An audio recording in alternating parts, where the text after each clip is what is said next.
Pemberantasan Korupsi memutuskan menangkap Gubernur Papua Lukas NMB setelah ditetapkan sebagai tersangka pada September 2022 lalu terkait kasus suap dan gratifikasi proyek infrastruktur di Papua. KPK menyebut Lukas harus ditangkap setelah keterangan yang diberikan kuasa hukum NMB tidak sesuai.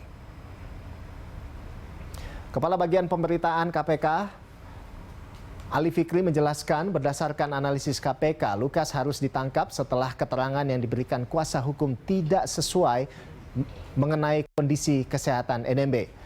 Sekitar sebulan lalu, sejak kuasa hukum NMB meminta izin berobat ke luar negeri, padahal muncul ke publik untuk meresmikan kantor Gubernur Papua pada 30 Desember 2022 lalu.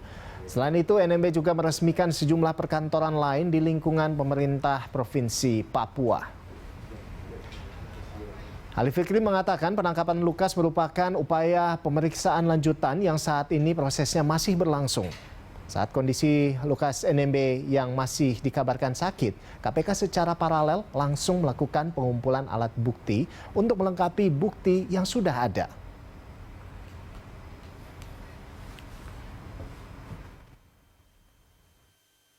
Tentu ini kan kami sayangkan informasi dan data yang disampaikan oleh penasehat hukum. Maka kami ikuti betul bagaimana kemudian pemberitaan ini muncul dan termasuk faktual yang ada terhadap keberadaan dari tersangka LE. Sehingga paralel dengan proses pengumpulan alat bukti yang terus kami lakukan sebagai kelengkapan dari bukti permulaan yang telah kami miliki. Analisis kami hari ini memang kemudian harus dilakukan penangkapan, sehingga kami lakukan upaya itu. Tadi sudah dilakukan penangkapan dan saat ini masih dalam proses untuk dibawa ke Jakarta tentunya untuk dilakukan pemeriksaan lanjutan sebagai tersangka.